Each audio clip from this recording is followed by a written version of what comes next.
The views and opinions expressed by the hosts and the guests do not reflect those of the show, the management, and the company.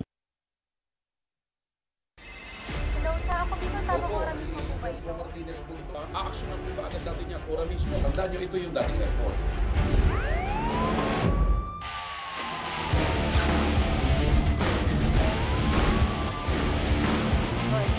Ano namang kayong dalawa pinagchichismisan yung mga marites kayo, ha?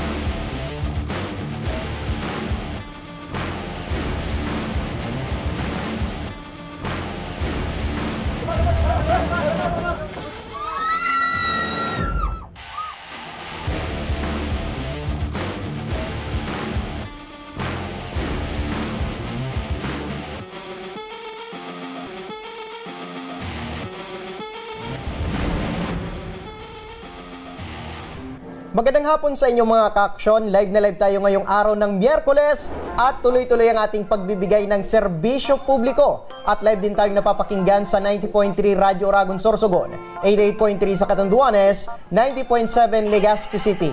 At live na rin tayong napapanood sa ating YouTube account.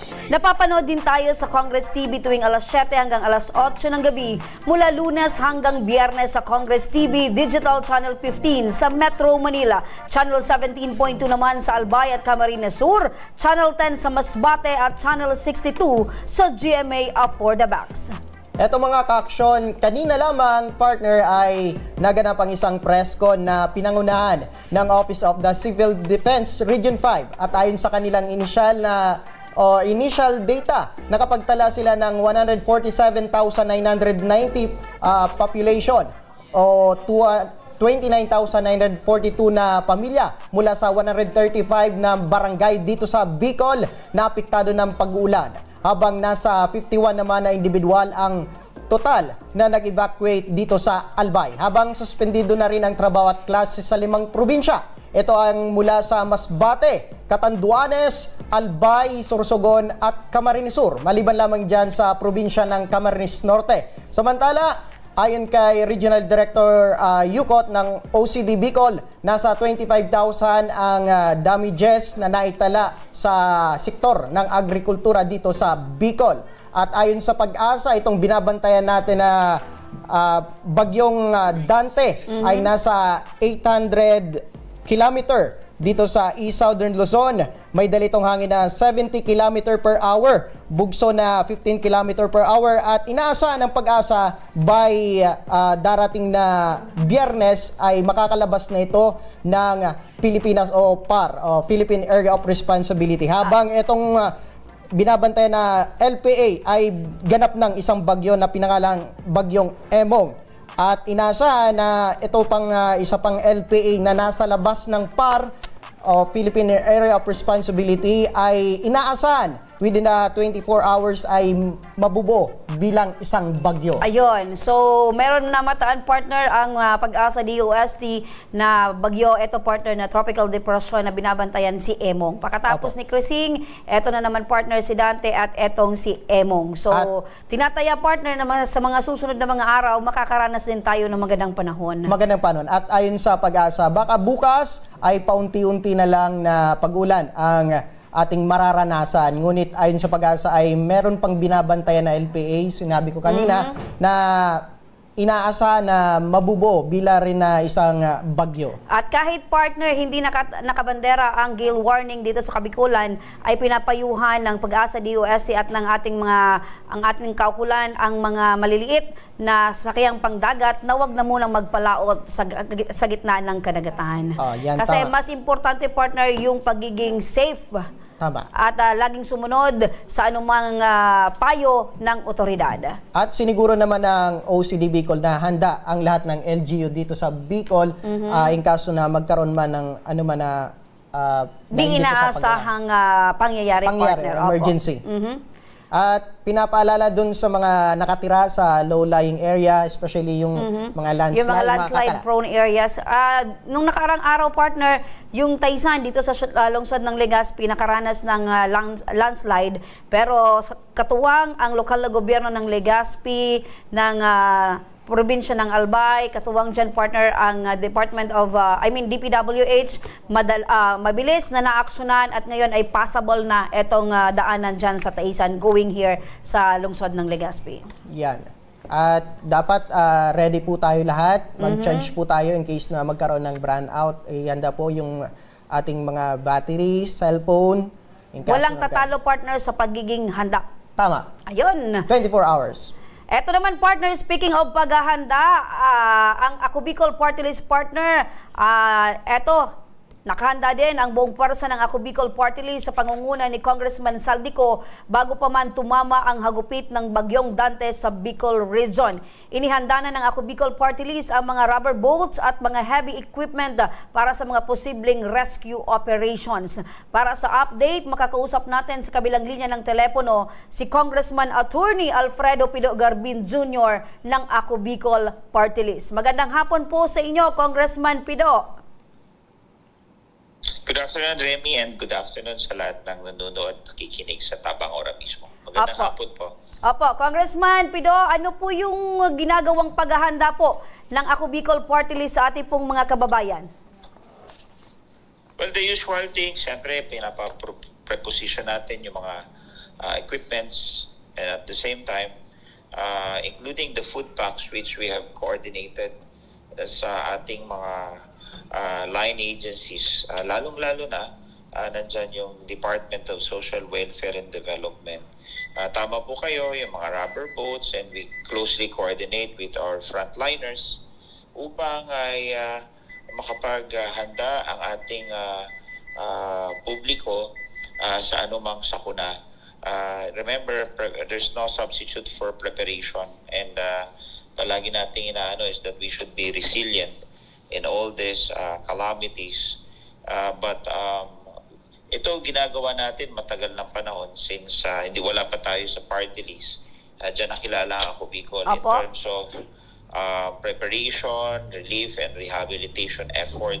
Nangunguna palagi ang Ako Bicol Party List. Opo, tama ka po dyan, Kong, dahil noon ay kilala na kaagad ang Ako Bicol sa tinatawag na SOS. Andyan palagi yung pagbibigay ng tulong in terms of disasters at anuman pong problema ng ating mga kababayan. Congressman, alam po natin na sa mga panahon pong ito, sa mga oras na to, meron na pong mga nairehistro mga pamilya at individual sa mga evacuation centers, at ngayon po ay nangangailangan po sila ng mga tulong mula po sa iba't ibang ahensya. Ngayon po, ano na po yung mga tugon na inaibigay po ng Ako Bicol Party List dito po sa mga naapektuhan ng nakaraan pong bagyo? Siyempre, katulong natin ang Department of Social Welfare and Development Office. And this morning, nagpa-update ako kay Director Norman, and sabi niya ay okay naman, naka-preposition lahat ng ating mga food packs. Pero sa mga local government units, syempre, patuloy ang ating pagpapaalala that they have to do preemptive evacuations. Lalo-lalo na doon, yung mga low-lying areas that are frequently flooded and those landslide-prone areas. So, alam na nila kung ano kanilang gagawin.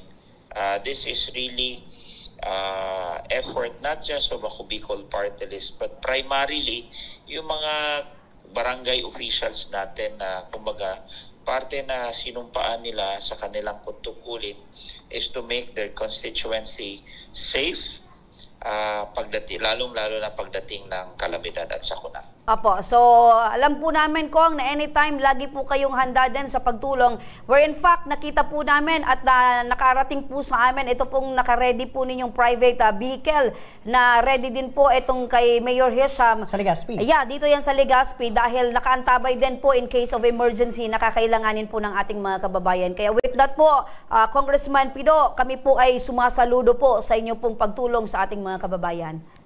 Salamat, Remy, and sa inyong partner, magandang hapon Apo. po. sa inyo. Kung meron pa pong dagdag na katanungan ang aking pong partner na si Nomer. Siguro, partner, ito na lang. Mensahe na lang po, Kong Attorney Pido, sa ating mga kababayan, especially ngayon na meron tayong nararanasan na sama ng panahon dito sa Bicol Region. Alam mo, yung kaligtasan ng bawat isa ay hindi lamang trabaho ng gobyerno. Siyempre, nangunguna dyan yung ating common sense ng bawat individual. And of course, hinikayat ko rin ang bawat barangay, the Barangay Disaster Risk Reduction Committee, mga opisyales na tayo magtulungan because in preparedness and mitigation, wherein we can save lives and mitigate damage to property, ay responsibilidad ng bawat isa. Kami rin sa Ako Bicol Party List, hindi nagpapabaya, patuloy na nakikipag-ugnayan sa mga ahensya ng gobyerno para matugunan yung mga pangangailangan, lalong-lalo na yung mga biktima ng kalamidad. So, magandang hapon po sa inyong lahat at mag-ingat po tayong lahat. Maraming salamat, Congressman Attorney Alfredo Pido Garbin Jr. ng Ako Bicol Party List. Partner, tama si Congressman Pido, yung tinatawag na common sense. Pag alam mo na ang lugar mo ay medyo delikado wag mo nang hintayin na yung preemptive evacuation pa or pilitin ka pa ng lokal na gobyerno o ng barangay officials.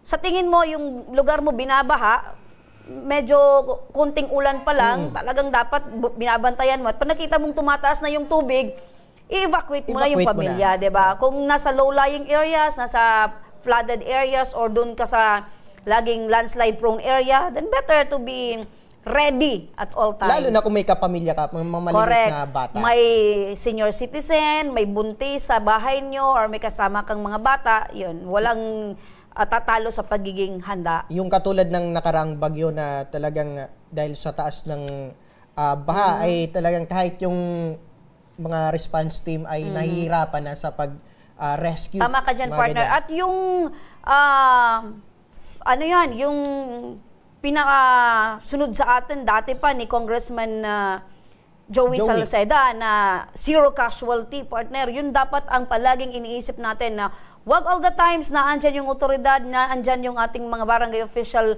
para i-evacuate kayo, para i-rescue kayo. So dapat i-maintain natin sa ating mga isipan yung tinatawag na zero casualty. Wag na tayong hihintay pa na may mangyari. May mangyari. Kasi yung ibang Pilipino, itong mindset natin ay, kunyari, may mga ganitong kalamidad, ay nagpapaiwan yung ibang pamilya para bantayan ang kanilang kasi mga iniisip nila may magre-rescue naman eh. Pero remember, yung mga rescuer natin, meron din yung kanya-kanyang pamilya. Diba? So, pag ganyan, dapat ang iniisip natin, dapat tulong-tulong na lang tayo. Tama, iniisip natin yung common sense galing kay Congressman Pido Garbin. Yan yung term niya ngayon.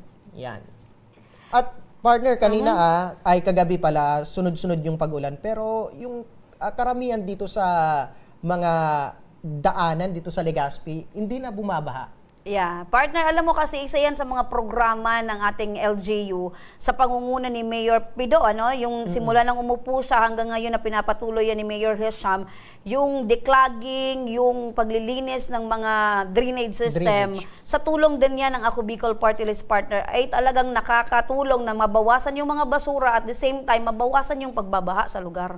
Yun isa pa talaga sa disiplina. Ikaw, partner. Yung basura talagang ano yung disiplinang ginagawa mo sa sarili mo para maiwasan itong pagbaba dyan sa lugar nyo? Siyempre, yung basura dapat ilagay na lang sa tamang tapunan.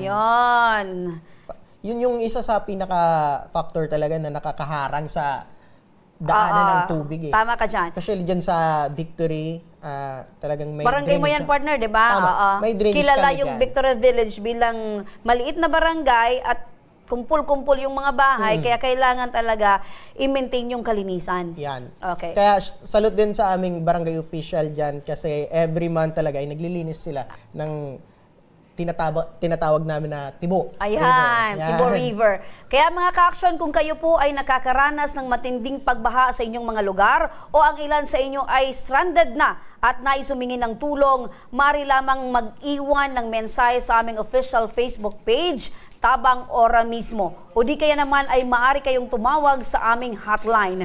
Ito yung mga hotline namin, naka-flash na inyong screen. 0905-406-5568, 0985-406-0075, 0917-701-7939, 0905-242-5016. Ayan. Importante yung mga hotline partner para in case of emergency, yan yung mga numbers na inyo pong tatawagan para po kami po dito mismo sa Ako Bicol Tabang Ora mismo ay ora mismong tutugon sa inyo pong pangangailangan. At syempre, dapat may load po tayo, ano? Oo, Mga lagi ganitong yan, emergency, lagi yan dapat partner. may Laging load po handa tayo. yung Ako Bicol Nakahanda po Tabang tayo. Ora mismo at all times.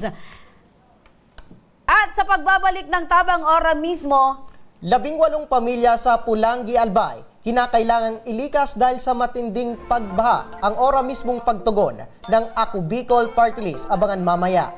at isang ina dumulog sa ating programa upang humingi ng tulong para sa kanyang anak na dumaranas ngayon ng sakit na severe aplastic anemia. Ang kanyang kwento, abangan. Kaya huwag kayong bibitaw, magbabalik pa mga kaaksyon ng Tabang Ora mismo.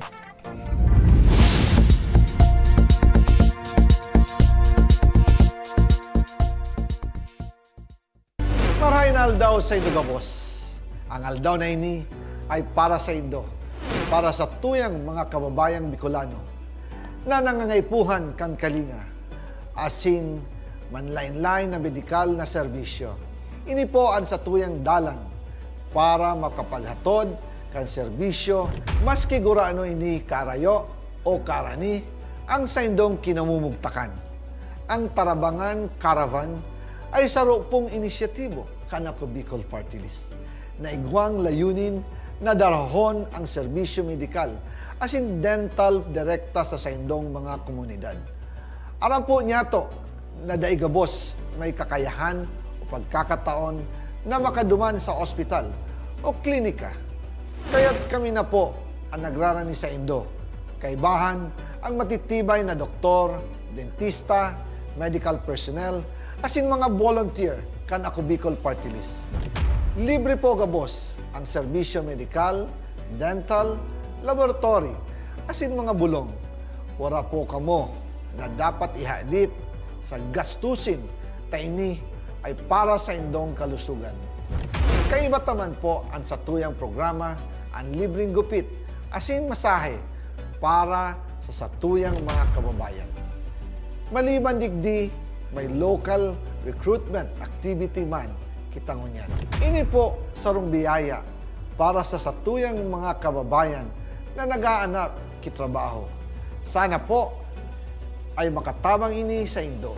Tangani, makaanap ki mga bagong oportunidad para sa Indong pamilya.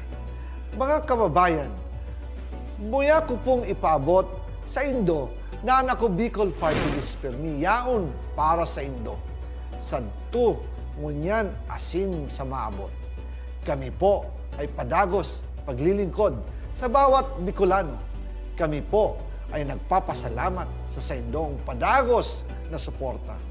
Habang yaon ang suporta kan kada Bicolano sa Ako Bicol Party List, padagos po niya to dadarahon ang mga programa na direktang nakakapiktar asin nakakatabang sa Indo Gabos.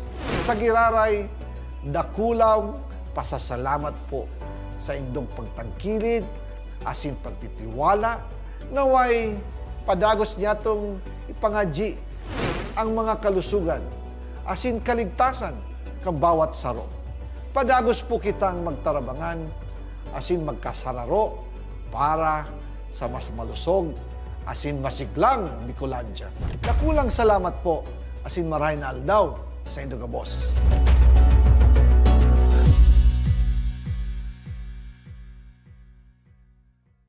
Daan-daan na po ang mga nakapagtapos at may mga kanya-kanya ng propesyon. Sa kanilang pagpupunyagi, walang masidlan ang kanilang mga ngiti. Dinat sa Gabos, nagpapasalamat po ako sa AKB. Gusto ko lang po magpasalamat sa Ako Bicol sa opportunity na tigtatao po arab po sa kuya na estudyante. Dahil naandyan lang katuwang lagi. Ako Bicol, katabang na, kasurug pa. Hindi rin nagpahuli sa pagtugon sa mga pangailangan ng ating mga healthcare workers at mga frontliners. Sa simula pa lang nitong pandemya, hanggang sa ngayon, walang humpayang pagtulong. Ay, nagpapasalamat po ako sa pagtaon ng tabang hali sa Ako Bicol Party List. Salamat kong dakula sa duwang congressman. Kayo nakakatabang sa mga sa gabi. Maaasahan, Ako Bicol, katabang na, kasurug pa. Tucked away in the province of Albay, known for its perfectly shaped Mayon volcano, Misibis Bay Resort, a locally owned 5-hectare private island resort. The resort is ready for all those looking to balance tranquility and adventure. This tropical destination is where guests can either choose to relax under the palm trees or have an adventure under the sun. It features modern and luxurious rooms and villas, recreational facilities, and sophisticated services.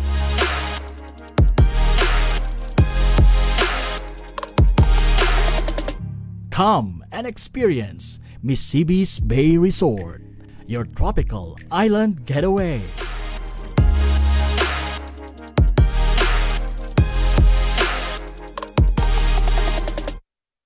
Problema sa tubig, agarang binigyang solusyon.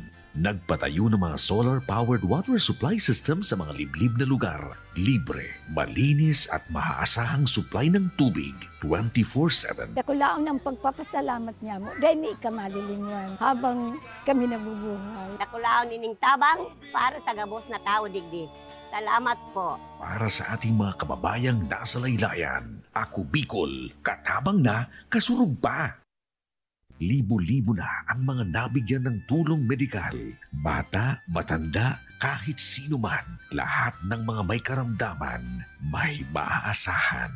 Nagpapasalamat sa Ako Bicol Party List. Hindi po namin makakalimutan ang tulong na dinala ninyo dito sa aming bayan.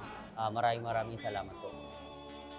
Dahil iisa lang ang tunay na nagmamalasakit. Ako Bicol, katabang na, kasurug pa.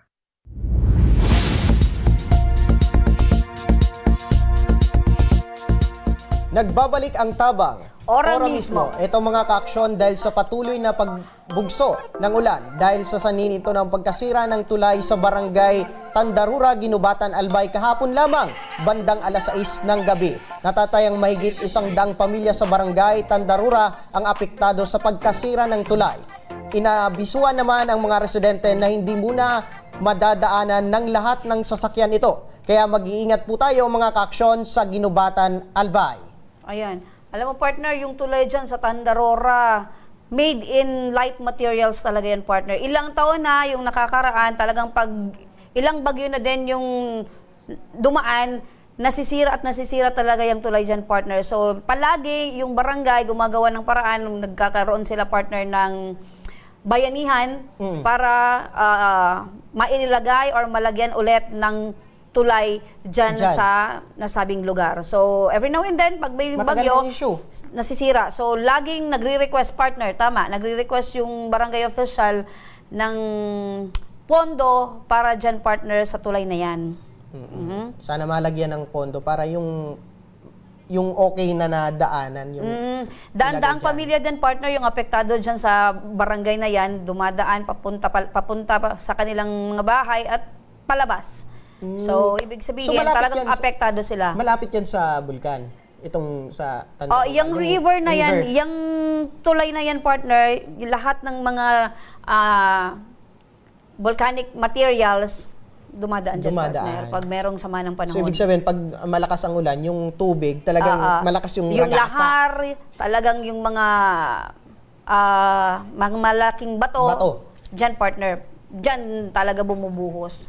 So talagang dapat matibay na yung ilalagay dyan. Correct, partner. At syempre, yan naman ay may proseso. Pero sa tulong din, partner, ng ilang barangay official dahil nag-request sila sa munisipyo. At syempre, partner, sa mga government agencies, mga sponsors, sana ay mamaterialize yung kanilang hiling para naman sa kaligtasan at sa syempre, sa access ng mga residente. At in case na may emerhensya ay madadaanan Importante, partner. Pag ang isang madadaanan ay very accessible, in case of emergency, madali Mas din. madali. Apo. Samantala, eto partner, isang ina ang dumulog sa ating programa upang humingi ng tulong para sa kanyang anak na 10 taong gulang nang lumalaban sa sakit na severe aplastic anemia.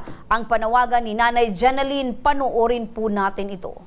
Ako si Jeneline Abordolis, nananawagan po sa Tabang Ora mismo na matabangan po ang sakuyang aki na si Matthew Jacob Pagaduan po na 5 taon na pong naglalaban. Weekly consistent po sinasalinan ng platelets. Nangangaipuhan po kaming munyaning tabang para po sa platelets sa apheresis donors niya po na kung saan po ang kukuun po sa donors po ay platelets po.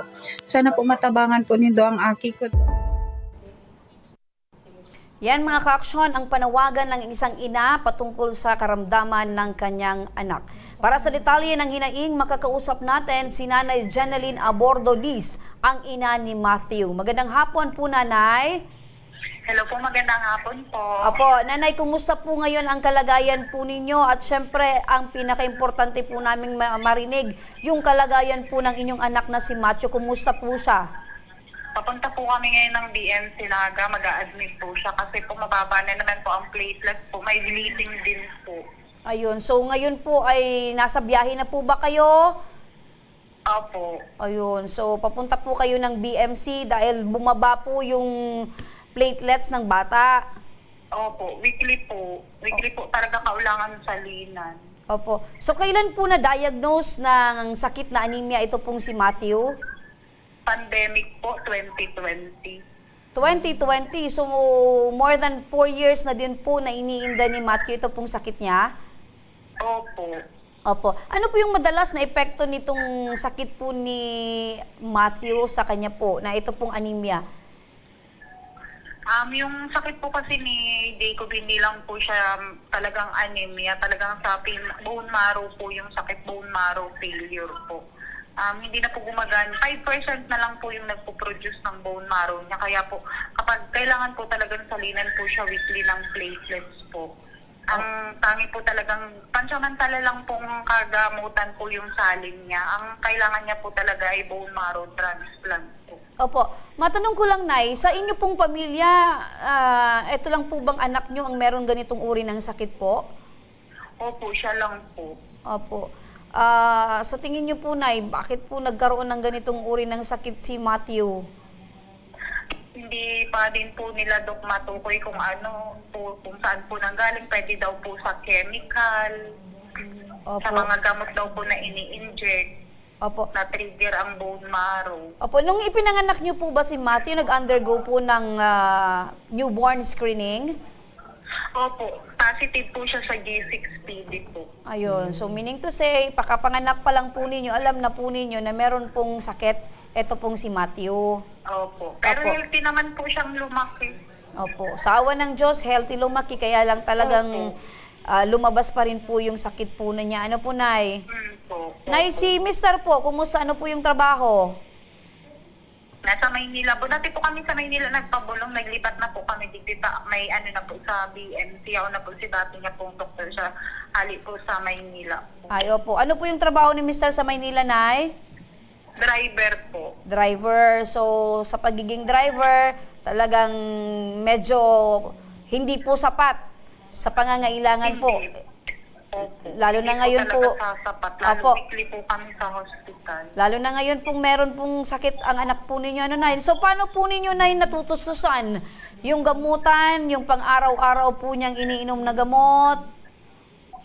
Kung ano-ano na lang din ng racket namin. Yung asawa ko, kahit nagdadrive yun, may iba din pong pinagkakakitaan. Tapos ayun, pagka sobrang wala ng magdagpo-post ako sa Facebook. Kasi sobrang mahal din po kasi ng oral chemo niya po, yung anti-hemorrhagic niya pong gamot. Opo. So, doble kayod po, Nay, kayo pong mag-asawa, ano po? Opo. Opo. Nanay Jeneline. Opo, magandang hapon po. Sa kanyang kalagayan, ma'am, itong si Matthew, nakapag-aral pa po ba siya at nakakapaglaro ng katulad ng dati? Kalaro itong mga kaedadan niya, ma'am? Nakakapaglaro naman po siya, kaya lang, hindi po katulad ng ibang bata na pwede niyang gawin yung lahat kasi po, sobrang delikado po, mababa po kasi yung platelets niya. Mauntog lang po siya ng konti, lalo po sa ulo, pwedeng may mangyari pong hindi na maganda po. So sinasabi mo ma'am kanina ay every week po ito sinasalinan ng dugo itong si Matthew? Opo, kasi kapag sinalinan po siya ng platelets, 5 to 7 days lang po ang itatagal sa katawan niya kasi hindi niya po sariling dugo. At buti naman ma'am nakakakuha po kayo ng donor po dito sa anak nyo every week. Ngayon nga po naghahanap po ako kasi ang dami naman pong nagpuntang donor. Galing din po dito sa Cam Norte. Meron din pong magandang load din po dyan sa Taganaga. Kaya lang po sobrang hirap po ng platelets sa apheresis po kasi yung kailangan ng anak ko. Opo. Pangilan po ito sa anak nyo ma'am, itong si Matthew?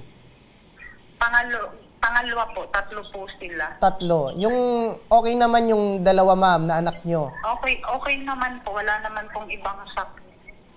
Opo, so kailan ito nag-start ma'am na kinakailangan ng salinan po ng dugo itong si Matthew ma'am? Taon pong 2020 po siya nag-start yung sakit niya, nagpasa-pasa lang po. Opo, so from 2020 ma'am, every week na po sinasalinan po ng dugo itong si Matthew. Opo, kamusta yung pagkain niya ma'am? Sa tuwing siya ay kakain, ay normal pa po ba itong kumakain si Matthew? Okay naman po siya. Kaya lang, syempre po, bilang nanay, nanay po, kapag wala po talaga siyang gana, hinahanapan ko po yung talagang hindi bumaba yung kasi may times po talaga na wala siyang gana, lalo pag nagbi-bleed po yung gums niya, malansa, hindi siya talaga makakain. Like ngayon po. Opo. May mga gusto na lang sa gatas. Opo, may mga pagkakataon ba ma'am na talagang wala kayong nakukuhang dugo na mag-donate po dito kay Matthew? Ano po yung ginagawa po ninyo? Sa ngayon po talaga, wala pa po talaga kaming mahanap. Kaya pina-admit na po ni Doc para if ever po, nasa hospital lang po kami. Ayun. Opo, so ibig sabihin po Nanay Jenaline, ngayon po habang bumabiyahe po kayo ni Matthew ay naandyan po yung takot po ninyo or parang hindi pa sigurado na meron pong blood donor na makukuha para po kay Matthew? Opo, wala pa po. Opo. Okay, so sa pamilya partner niya, sa pamilya po ninyo ma'am, sino po yung nagdo-donate po dito kay Matthew? Bawal po kapamilya eh. Tapos sa mga side naman po ng mga asasawa po ng pinsan ko, ibang blood type naman po. Kailangan po kasi... Bawal yung kapamilya kasi platelets yung kailangan partner. Hindi yung dugo lang na positive or platelets yung dapat talaga iba talaga yung hindi pwede yung kapamilya. Anyway, Ma'am Jenaline, tanong ko lang po, ano po yung sabi ng doktor sa sitwasyon po ni Matthew? Wala ma'am, talaga, bone marrow transplant po talaga yung kailangan kasi pagka saka dumating daw po yung time na hindi na tumanggap ng salin. Opo. Saan po kayo na kumukuha or humuhugot po ng lakas para po ay patuloy na iparamdam po kay Matthew na lahat ay magiging okay po? Sa pamilya ko rin po, sa mga iba ko pa pong anak. Lalo po kay Matthew po kasi sobrang palaban po eh. Mas palaban po sa akin yung anak ko. Opo. At sa tuwing nakikita nyo ma'am si Matthew na nahihirapan, gaano po ito ma'am kabigat bilang isang ina? Sobrang bigat po. Sobra kasi mas doble po sa isang nanay yung ganito yung sitwasyon ng anak. Pero wala ka naman po magawa. Hindi pagdasal na maging okay ang lahat. Opo. At sa tuwing nakakausap niyo po si Matthew, in case na tinatamaan po siya or bumababa po itong platelets, ano po yung sinasabi mo sa kanya, ma'am? Siya pa po nagsasabi sa akin, huwag kang na umiyak. Siya pa yung nagpapalakas. Baliktad nga po eh. Opo. At praise God, Nay, dahil malakas po yung loob ng anak po ninyo, ano? Opo. Baliktad po. Opo. Mas ako po yung pinapalakas. Opo. Sabi niya, kaya to. Tapos ngayon nga po kami lang mag-ina ang pupunta sa hospital. Lagi pong kasama yung asawa ko, kaya lang, pas may hirapan kami kung kung titigil siya sa pagtrabaho. Kaya sabi ko, kaya natin to, sabi ko. Kasi mahirap din sa hospital pagka wala kang ibang kasama, like mag-aasikaso, iiwan sa pasyente, kailangan din talaga may runner. Pero kaya namin yan. Kaya namin to. Opo. At sa tuwing binabantayan niyo po ito sa ospital, itong si Matthew, sino po yung naasahan niyo pong magbantay dun sa dalawa niyo pong anak? Yung ngayon po, dito po, yung nanay ko po, yung lola at lolo ko. Nanay at tatay ko po. Opo. Nung nasa Maynila naman po kami, yung ate niya, sila lang pong dalawa sa bahay. Isang 15 years old, tsaka 5 years old. Opo. Alam mo, partner, napakahirap ng sitwasyon ni nanay, ano? Dahil hindi ito yung parang pupunta ka lang sa isang mall at bibili ka ng isang item. Sure na mapapasa kamay mo. Pero eto, iba, yung pupunta ka doon sa isang lugar tapos hindi ka sigurado na merong donor. Anyway po, Nay, sabayan po natin ng panalangin, ano po, Nay? Opo, at ngayon ma'am, marami po sa atin na nanunood at nakikinig. Maaari kayong manawagan in case po na gustong tumulong o mag-donate po ng dugo. Nananawagan po ako sa may mga mabubuting puso po na lalo po yung mga nakapag-try na po ng apheresis po, kasi yun po yung pinakakailangan po ni Jacob, yung platelets apheresis donors po na nag-donate po. O positive po ang pinakakailangan po, kasi lalo po ngayon kailangan po talaga ni Jacob ng donor na makuhaan po ngayon para po makapagsalin po siya, kasi meron naman pong ibang options yung platelet concentrate po, kaya lang mas mataas po kasi yung antibodies pag yun po ang ginamit kay Jacob. Sa 6 bags po kasi ang isasalin sa kanya noon. Balik, sa 6 bags po, 6 na tao po. Hindi po katulad ng platelet concentrate po, isang tao lang po. Mas maganda po yung platelet concentrate. Platelet apheresis po. Opo, balikan ko lang ma'am yung sinabi mo. Ilang bags po ng dugo ng kinakailangan nyo po every week? Sa platelet concentrate po, 6 units po. Pag platelet apheresis po, 1 unit po. 1 unit, opo. Anyway po, Nanay Jeneline, lakasan nyo lang po yung loob po ninyo. Sabi nga ni Jacob, ni Matthew, siya po ay malakas at ipinapakita po niya sa inyo na kayang-kaya niya po. Kaya ibalik nyo po yung lakas na yon at tiwala na si Matthew po ay gagaling po. Yes po. Apo. Maraming salamat din po, Nanay Jeneline. Mga ka-aksyon, muli nananawagan ang aming programa para sa anak ni Nanay Jeneline na lumalaban sa sakit na severe aplastic anemia. Kung nais nyo pong matulungan si Matthew, siya po ay nangangailangan ng blood donor type O positive. Ipagbigay alam lamang sa aming tanggapan o maaari kayong mag-iwan ng mensahe sa aming official Facebook page, Tabang Ora mismo. Ito po ay malaking tulong na para sa mag-ina na sila Jeneline at Matthew. At Nanay Jeneline, kami ay nakaantabay sa sinumang magnanais na tumulong at aalalayan po ng aming team sa inyong pangangailangan at sa susunod na proseso. Ayan, at maraming salamat, Nanay Jeneline, sa iyong tiwala sa aming program. Salamat po. Sana po may mag-donate. Opo, yan mga ka-aksyon, sa muli, sana po mag-donate po kayo kung kayo po ay blood O positive.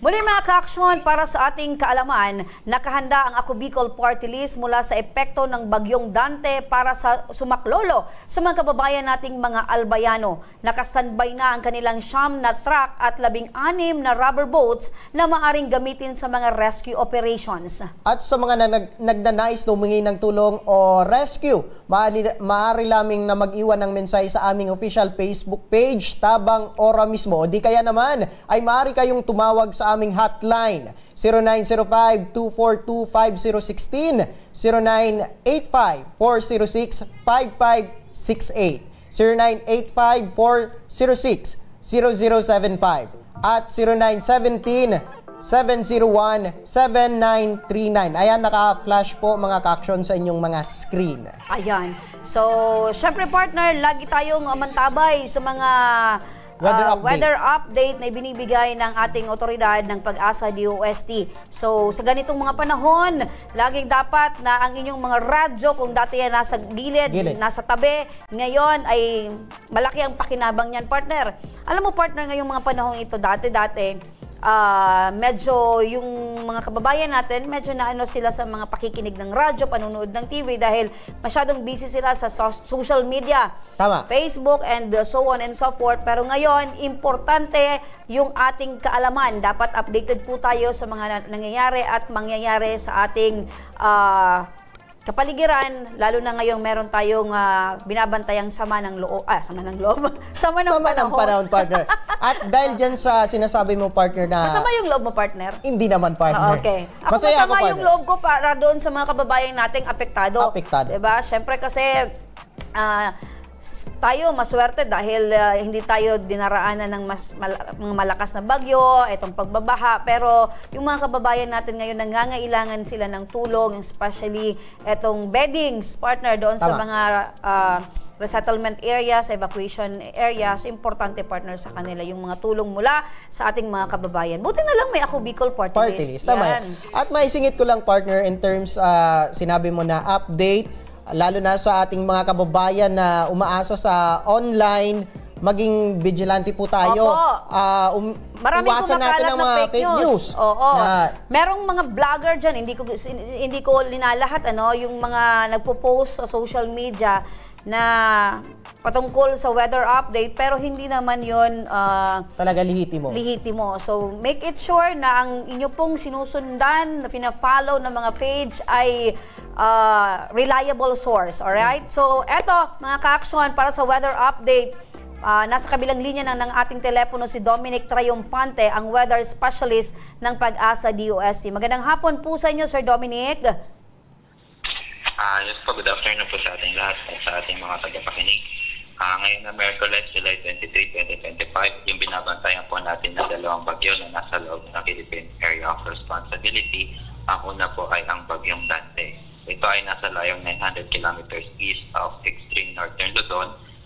May taglay ng lakas ng hangin na umaabot ng 65 kilometers per hour malapit sa gitna. Bugso ng hangin hanggang 80 kilometers per hour na kumikilos north-northwestward sa bilis na 15 kilometers per hour na may radius na 300 kilometers. Itong bagyong Dante ay na-expect po natin na palayo sa kalupaan ng Pilipinas at lalabas ng Philippine Area of Responsibility bukas ng gabi or Friday ng madaling araw. Samantalang yung binabantayan po natin na low pressure area sa kanluran ng Babuyan Island ay naging na po isang bagyo na may pangalan Bagyong Emo. Itong pangalawang bagyo na Tropical Depression Emong ay tinatayang nasa layong 150 kilometers west-northwest ng Lawag City, Ilocos Norte. May pinakamalakas na hangin na umaabot ng 45 kilometers per hour malapit sa gitna at pagbugsok hanggang 65 kilometers per hour. Ang galaw niya po ay kumikilos west-south-westward sa bilis na 35 kilometers per hour. Ito ay may malakas na hangin na umaabot na 160 kilometers per hour malapit sa gitna. Samantalang wala po tayo nakataas na anumang tropical cyclone wind signal sa dalawang pong bagyong ito. Wala naman po itong direktang nakaka-apekto sa anumang probinsya ng Bicol Region. Subalit dahil po sa Southwest Luzon naman po, yun po yung magdadala ng mga malalakas na paulan sa iba't ibang probinsya ng Bicol Region ngayong araw.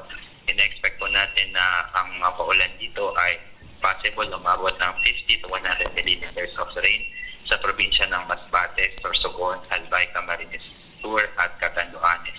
Kaya ina-advise po natin ang publiko, gayon din po yung mga nasa disaster risk reduction management offices na patuloy i-monitor ang weather condition at sabanta ng pagbaha at paggubo ng lupa. In-expect mo natin na sa susunod na mga araw ay mas kaunti na lamang ang mga paulan dito sa Bicol Region. At yan lang latest galing dito sa weather forecasting ng Pag-asa Southern Luzon. Ako si Dan Dominic Triumphante. Good afternoon. Sir Dominic, magandang hapon po. Yes po, magandang hapon po. Apo, Sir Dominic, sa moderate to strong wind at pag-uulan po na dala po nitong dalawang bagyo, kailan po makakaranas ng magandang panahon ito pong Kabikulan?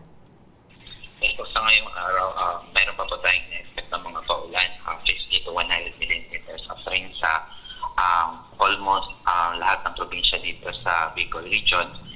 Tomorrow, in-expect na po natin na mas less na po yung mga paulan, pero yung kalangitan po is cloudy pa rin po sa mga susunod na mga araw. Okay, so cloudy pa rin. So, ibig sabihin, makakaranas pa rin tayo partner ng pag-uulan sa iba't ibang bahagi ng Bicol region. And wala naman po tayong nakabanderang gale warning, pero ligtas po ba sa mga maliliit pong sasakyang pangdagat? Ito pong ating mga mangingisda na papalaot po.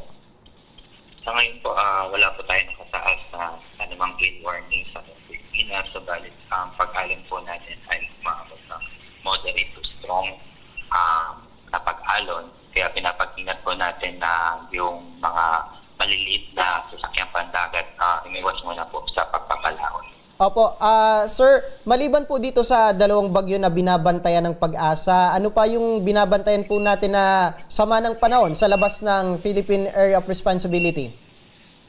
Yes po, sa ngayon po meron pa po tayong binabantayan na isang low pressure area na may high probability na maging isang bagyo sa loob ng 24 hours.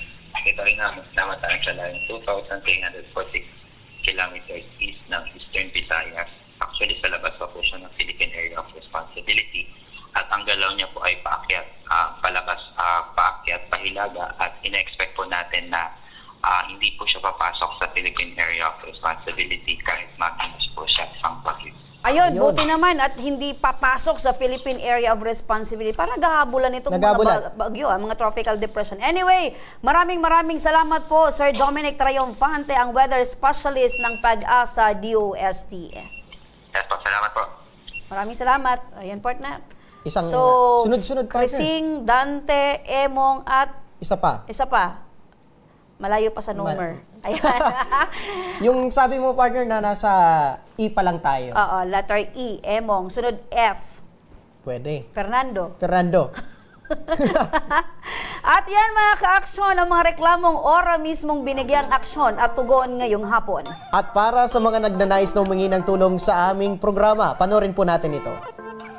Sa may mga problemang legal at medikal na nais humingi ng tulong sa ating programa, maaari po kayong magsadya sa aming tanggapan sa ground floor Embarcadero de Legazpi, Victory Village, Legazpi City.